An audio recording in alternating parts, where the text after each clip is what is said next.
C'est vraiment un challenge du monde du travail d'aujourd'hui en tant que femme de réussir à revenir dans des espaces féminins de réception et pas être toujours dans le donner, dans l'action, etc. Comme le monde du travail aujourd'hui a été construit par les hommes pour les hommes et on a juste en tant que femme essayé de s'y adapter plutôt que d'écouter notre propre fonctionnement et de voir comment nous on pouvait être et s'épanouir dans ce monde-là du travail. Hmm. Bonjour Julie, je suis heureuse de te retrouver pour notre petit échange sur toutes les différences entre hommes et femmes, que ce soit sur l'aspect des relations de couple ou sur l'aspect business. Aujourd'hui, on va vous parler du stress. On va vous parler des différentes manières dont les hommes et les femmes appréhendent le stress. Déjà, où est-ce qu'on trouve du stress dans notre vie? Parce que souvent, c'est des niveaux de stress dont on n'a même pas conscience. Mais on va voir tout ça ensemble. Julie, j'ai une petite question pour toi pour commencer. À quel moment dans ta vie tu t'es rendu compte que tenir ne fonctionnait plus? En fait, j'ai été solo-entrepreneuse pendant 10 ans en profession libérale et je faisais, comme tous les solo-entrepreneurs, tous les métiers, mon métier, le métier de comptable, secrétaire, la communication, le marketing, euh, le ménage, enfin tout, voilà, tout ce qu'il y avait à faire. Et au bout de 10 ans, j'ai fini par un burn-out parce que ça fait trop en fait. Mm. Et c'est là que je me suis aperçue que ça s'effondrait en fait au bout d'un moment. Mm. Qu'est-ce que tu faisais par réflexe alors que ton corps te disait déjà stop? Est-ce qu'il y a des choses que tu avais vues déjà, que tu avais perçues comme signaux ou pas du tout? Ça a été vraiment au bout du bout. Et en fait, j'écoutais pas du tout. S'il y a eu des signaux, je les ai pas entendus. Et Mm. c'est vraiment au moment où le corps n'avançait plus, du style confondre les feux verts et verts et rouges en traversant avec les feux des voitures. Ça m'est arrivé deux, trois fois. Et là, je me suis dit qu'il y avait vraiment un problème et je suis allée voir le médecin. Mais avant ça, non.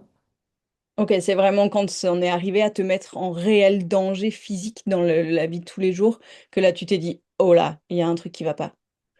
Et tu penses avec le recul, tu as la sensation que ça a duré combien de temps entre le moment où tu aurais dû peut-être t'écouter et le burn-out réel? Je pense que c'était 6 mois parce que j'ai observé, et j'ai entendu ça aussi chez des femmes qui ont fait des burn-out professionnels, que je commençais à être irritable parfois ou quand je recevais des personnes, des clientes, ça m'agaçait qu'elles prennent du temps pour elles et que moi, en fait, c'était trop. Et en fait, c'était à moi de m'arrêter. Ouais, Mm. clairement. Mm. Qu'est-ce que tu n'as pas compris tout de suite sur ton propre stress dans ce parcours-là? Ce que j'ai pas compris, c'est en fait, j'ai rien compris. C'est-à-dire que le leitmotiv, c'était marche ou crève à l'intérieur. C'était en fait, tant que tu es debout, tu avances, un peu comme des soldats hein, en guerre. Et donc un côté très yang, très masculin. Et en fait, c'est vraiment ce que j'ai débusqué après, à l'intérieur, en fait, dans les subpersonnalités qui sont à l'œuvre au moment où on fait un burn-out. C'est qu'on a une partie très active qui est toujours en action, qui nous pousse à l'action. Il y a un perfectionniste souvent qui est là. Il y a un critique qui dit que de toute façon, même si tu as travaillé 10 heures par jour, c'est pas assez encore. Voilà, donc ce trio-là, il est assez infernal. Et si à côté, il n'y a pas un équilibre fait par des parties plus féminines qui sont de la passivité et être plutôt que faire, être dans l'action tout le temps, un côté qui sait ne rien faire, se mettre sur une chaise longue, ce qui, moi, est absolument impossible, je ne connais pas ça, n'existait pas. Donc en fait, les parties masculines, les yang, étaient toujours là et à pousser jusqu'à épuisement, en fait. Mm. Mm. Ça, j'en avais vraiment pas conscience. Ouais, et ça, c'est vraiment un challenge du monde du travail d'aujourd'hui en tant que femme de réussir à revenir dans des espaces féminins de réception et pas être toujours dans le donner, dans l'action, etc. Comme le monde du travail aujourd'hui a été construit par les hommes pour les hommes et on a juste en tant que femme essayé de s'y adapter plutôt que d'écouter notre propre fonctionnement et de voir comment nous, on pouvait être et s'épanouir dans ce monde-là du travail. Mm. Quand est-ce qu'on sait qu'on est stressé en tant que femme ou en tant qu'homme, ou est-ce qu'on croit savoir? Je pense qu'on sait très peu quand on est stressé, tant qu'on ne prend pas ce pas de recul pour se dire: «OK, où j'en suis de ma vie? Qu'est-ce qui se passe?» et cetera. Je le vois dans les conférences que j'organise, par rapport au stress, où les gens souvent arrivent principalement les hommes, à part certaines femmes qui sont hyper dans leur masculin et qui sont même plus dans cette perception-là, un peu comme ce que tu décrivais tout à l'heure.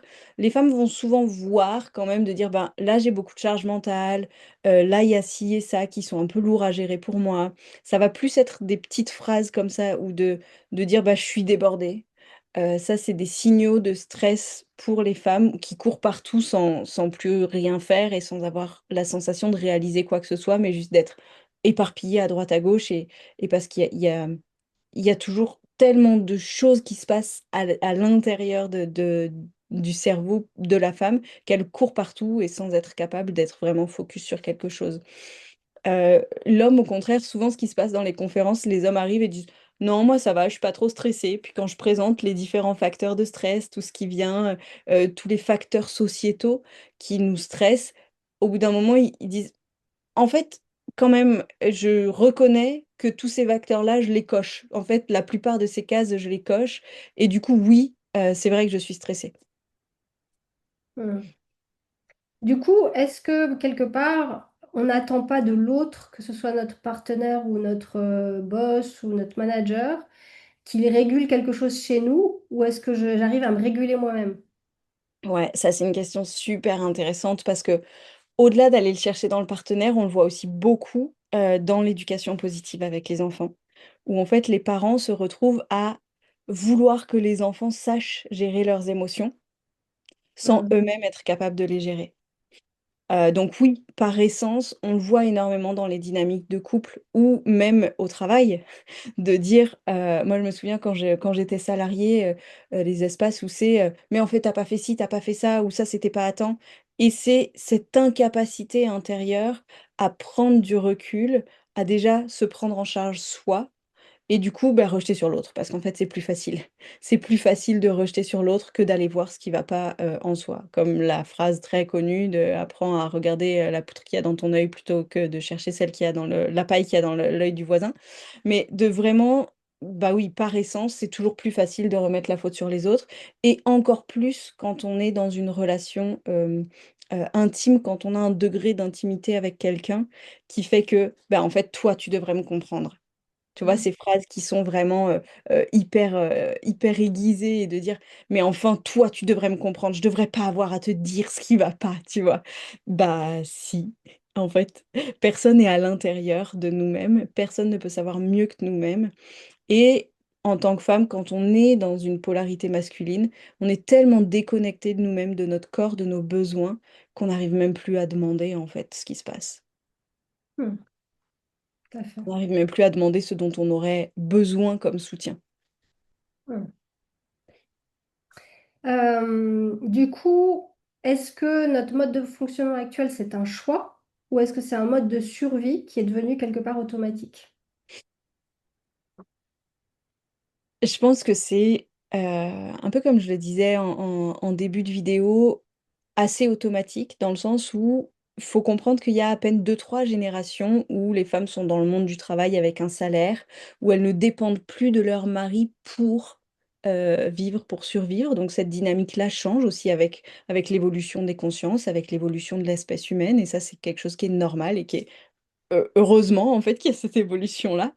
Mais il faut comprendre que cette dynamique de polarité féminine-masculine, qui sont pas juste liées à nos sexes, mais liées à ce qu'on peut s'apporter en tant qu'être complémentaire, parce qu'on est vraiment complémentaires. Il faut juste trouver avec quel niveau de conscience on peut se rejoindre.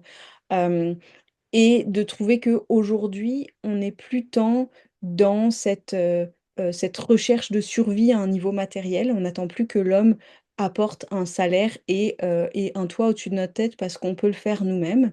Par contre, ça fait des milliers d'années que l'être humain fonctionne avec une dynamique qui est celle-ci et donc il faut comprendre que on sort de cette dynamique-là pour aller chercher quelque chose d'autre. Donc en tant que femme, on va s'adapter à un modèle masculin de travail qui ne nous correspond pas, qui ne correspond pas à nos hormones, qui ne correspond pas à nos cycles, à nous, qui sont des cycles qui sont sur 28 jours à peu près en fonction des femmes, hein. Euh, alors que l'homme a un cycle de 24 heures. Donc le monde du travail, il faut comprendre qu'il est vraiment façonné pour le fonctionnement de l'homme avec des objectifs, des choses à atteindre, des buts, etc. Tandis que la femme ne va pas fonctionner de la même manière. Et pour respecter sa physiologie, donc je disais, le cycle de l'homme est sur 24 heures, donc c'est un fonctionnement d'aller au boulot le matin, de travailler du matin au soir, ça va bien à l'homme. Ça n'est pas du tout fait pour respecter le cycle, le rythme et le cycle hormonal de la femme qui, elle, va avoir vraiment des pics de fonctionnement avec, autour de son ovulation, juste avant son ovulation, des capacités de réalisation qui sont parfois au-delà de ce qu'un homme peut donner, parce que elle, c'est juste concentrée sur cette période-là. Et donc, c'est comprendre que on va pas forcément euh, gérer notre activité de la même manière quand on est vraiment à l'écoute de nos différentes hormones en fonction du cycle et de cette temporalité-là qui est vraiment la nôtre. Hmm. Donc, on est sur un mode de survie. Il y a un chiffre que j'aime bien partager, c'est le fait que dans nos civilisations actuelles, dans les grandes villes, dans ces des espèces de mégalopoles dans lesquelles on vit avec un rythme assez soutenu, on a des taux de cortisol en moyenne qui sont 70% euh, du temps plus élevés que le taux de cortisol normal que l'être humain est fait pour avoir. C'est-à-dire que 70% du temps, on est en état d'alerte extrême. Il faut savoir que quand le cortisol se libère dans le corps, c'est comme si on était poursuivi par un lion. Donc c'est comme si on avait la sensation qu'il y avait un lion qui allait nous dévorer à chaque coin de rue pendant 70% du temps. Et du coup, pour 1 minute de cortisol généré dans notre corps, il faut 1 heure pour évacuer toute cette hormone de stress-là. Donc c'est comprendre en fait les états dans lesquels on est de manière générale et pourquoi il y a autant de burn-out. Ben, simplement parce qu'on n'est pas fait pour vivre avec ces niveaux de stress-là. Donc, il est vraiment important qu'on revienne à une compréhension de nos propres hormones pour voir comment rebalancer ces hormones-là. Et n'hésitez pas à regarder dans le lien de la vidéo, on va vous mettre le lien vers une conférence spécifique sur le stress pour expliquer justement toutes ces balances-là, tout ce dont on parle, mais avec des images et puis plus en détail sur les hormones au niveau de l'homme et les hormones au niveau de la femme. Et ce qu'on dit pas souvent, c'est que les hommes sont habitués à ce rythme de travail 24 heures, voilà, sur 24 heures. Mais nous, les femmes, en général, comme on était souvent à la maison et qu'on travaillait à la maison, on était là pour s'occuper du foyer. Inconsciemment, moi, je sais qu'en tant que femme, c'est à la fois je fais mon boulot à l'extérieur, mais quand je rentre, c'est aussi moi qui suis en charge de ce qu'il y a à faire à la maison, quand il y a des enfants aussi. Et les hommes, facilement, ils vont se mettre dans un canapé, scroller, regarder la télé, et puis ils se posent pas de questions. Et je pense que ça joue aussi beaucoup dans le fait que les femmes font un burn-out à un moment massif parce elles sont sur tous les fronts. Il n'y a aucun moment où elles se posent pour arrêter d'être au service ou de donner, quoi. Mm, mm, mm. Ben, par essence, parce que la femme ne va pas arrêter. En fait, la femme s'autorisera à se poser quand elle aura terminé toute sa liste de tâches à faire. Mais comme cette liste-là ne finit jamais, elle n'a pas ce fonctionnement-là où elle peut se poser et se régénérer, alors que l'homme fonctionne à l'inverse. Il va d'abord se poser et après pouvoir faire des nouvelles choses. Mais nous, en effet, on n'a pas ce système-là de pause intérieure. Mm. Et toi, Julie, dans ton fonctionnement, dans ton parcours, dans tes accompagnements, qu'est-ce que tu observes chez les femmes quand le stress dure trop longtemps?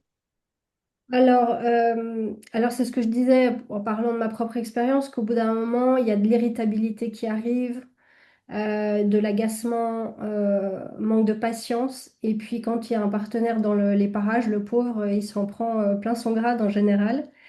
Et la femme commence à se plaindre. Donc voilà, c'est une façon de ressortir ce stress à l'extérieur, alors qu'on a besoin en tant que femme de parler, notamment pour régler nos problèmes. Et peut-être que parfois, voilà, le fait de ne pas en parler, eh ben, on le sort, mais d'une façon qui n'est pas juste et qui ne va pas nous aider en plus. Ouais. C'est vrai qu'en tant que femme, on a cette tendance à garder les choses à l'intérieur, à les laisser macérer, à les laisser pourrir un peu. Et en fait, quand ça sort, c'est explosif, quoi. Et du coup, c'est vrai que ça vient souvent faire un écho avec l'homme où quand ça sort de manière explosive, bah eux, souvent, ça les ferme complètement. Et donc ils entendent, ils écoutent même plus, ils peuvent plus entendre à ce moment-là. Ça fait partie des protections. Et donc c'est vrai que cette dynamique, elle est quand même assez néfaste, autant au sein du couple que dans les relations de travail, en fait. Du coup, qu'est-ce que tu observes, toi, chez les hommes quand ils se sentent dépassés ou impuissants?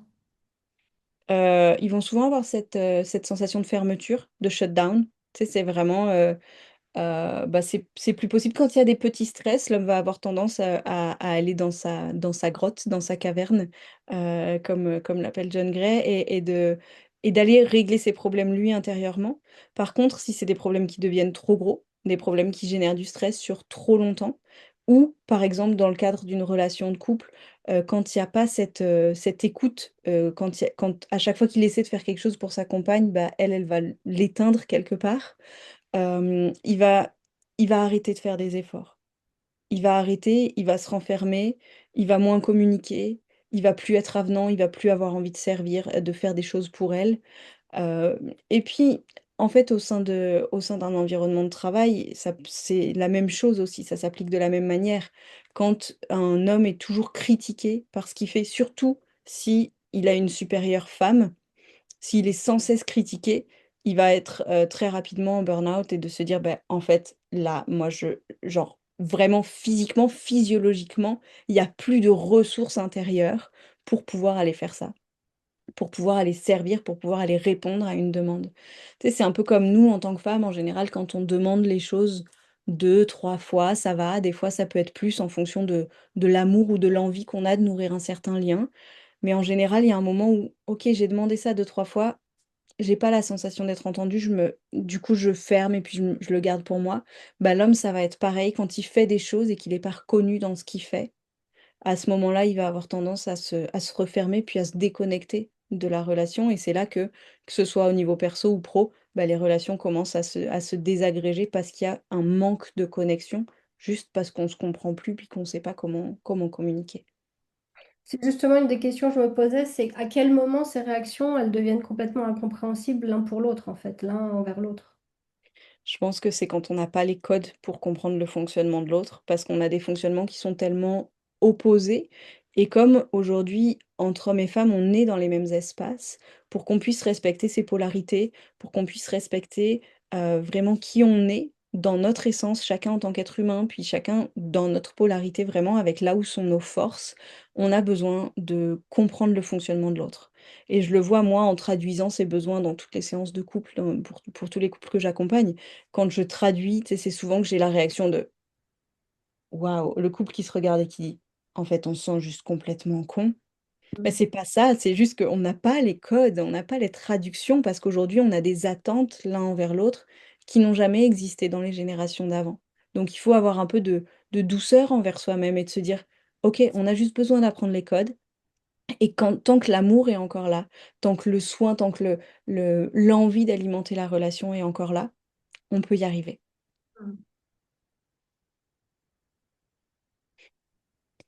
Est-ce que tu penses que demander à l'autre de faire autrement, sans comprendre son système nerveux, son fonctionnement, c'est quelque chose qui est violent, qui peut être agressif pour cette personne-là? Oui, tout à fait. Et tu le disais tout à l'heure, les hommes, quand une femme critique un homme ou quand elle se plaint, il va tout de suite le prendre, alors que la critique va nous les femmes, nous faire grandir, nous faire comprendre peut-être nos erreurs ou avancer. Un homme, lui, c'est comme si ça éteignait son cerveau et ça le fait se fermer complètement, littéralement.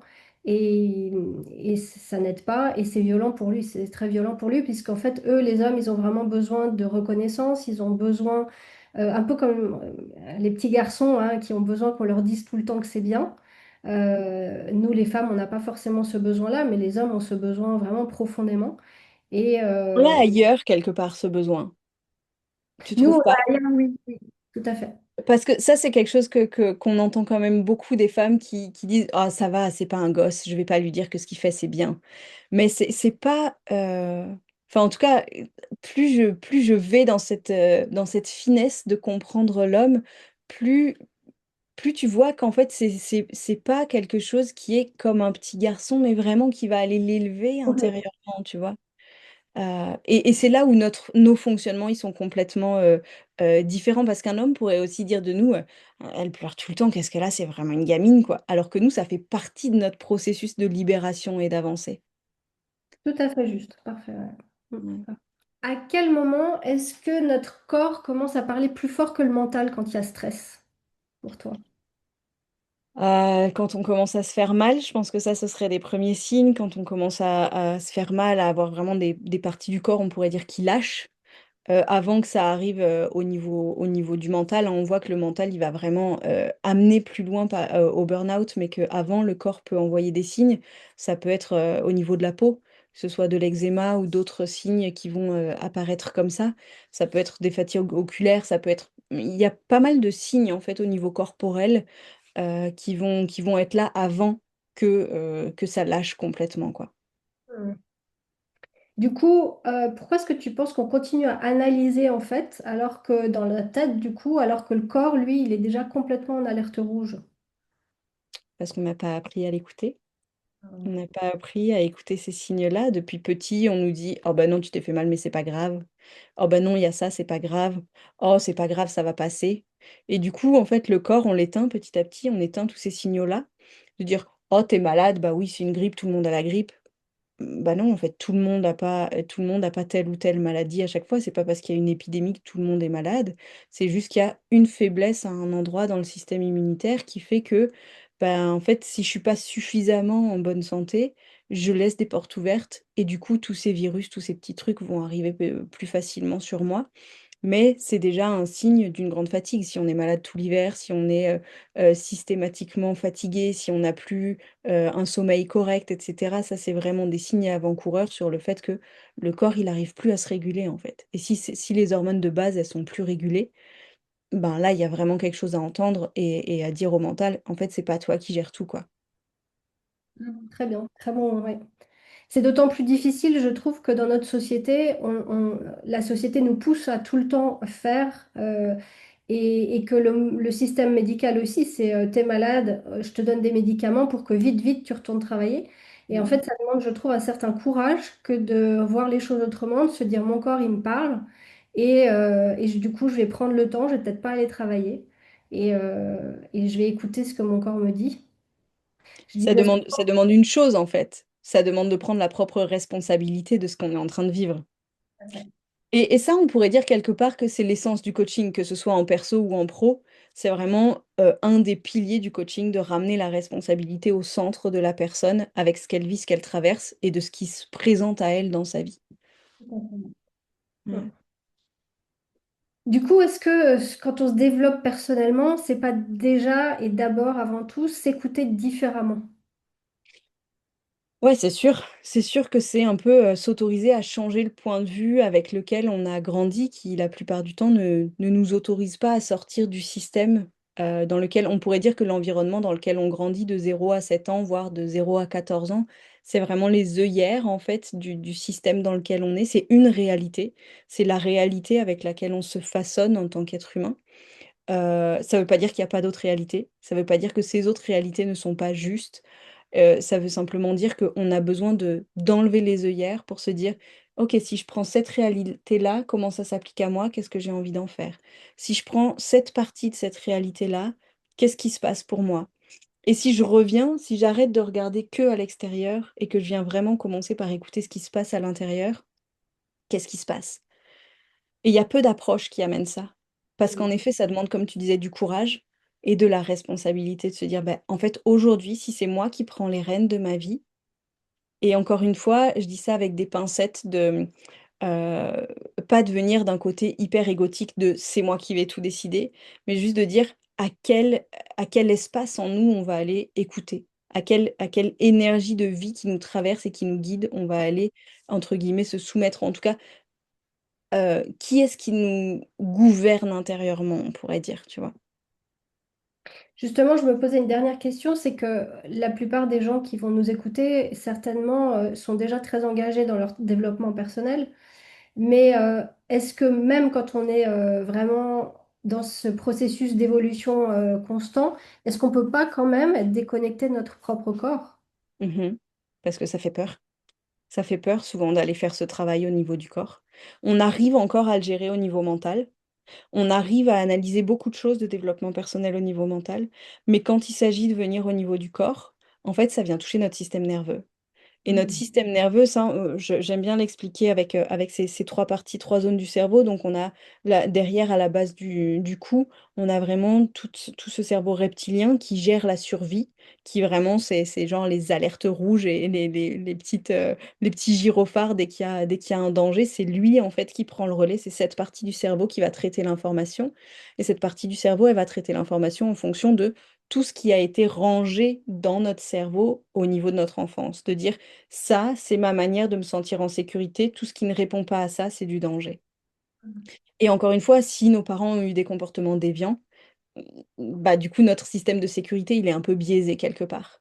Et c'est ce qui peut permettre, c'est plutôt ce qui peut empêcher au niveau des relations d'aller vers une relation saine. C'est que notre système nerveux, il n'est pas câblé pour avoir de la vraie sécurité, mais pour avoir ce que nos parents nous ont apporté. Et en fait, quand on commence à aller faire ce travail au niveau corporel, bah, quelque part, on vient recréer des synapses. Et donc, on vient recréer euh, euh, un autre circuit dans le cerveau qui fait dire, OK, je suis pas obligée d'être en mode survie tout le temps. Comment est-ce que je peux en prendre conscience, de l'amener petit à petit dans le cerveau limbique qui va gérer les émotions, et puis ensuite, avec plus de conscience, dans le cortex préfrontal qui, lui, va être en capacité de prendre des décisions au-delà de notre fonctionnement de survie. Mais pour ça, oui, il faut vraiment avoir envie d'en sortir et de se dire, bah, peut-être qu'aujourd'hui, la réalité dans laquelle je vis, c'est pas la réalité qui me correspond le mieux, quoi.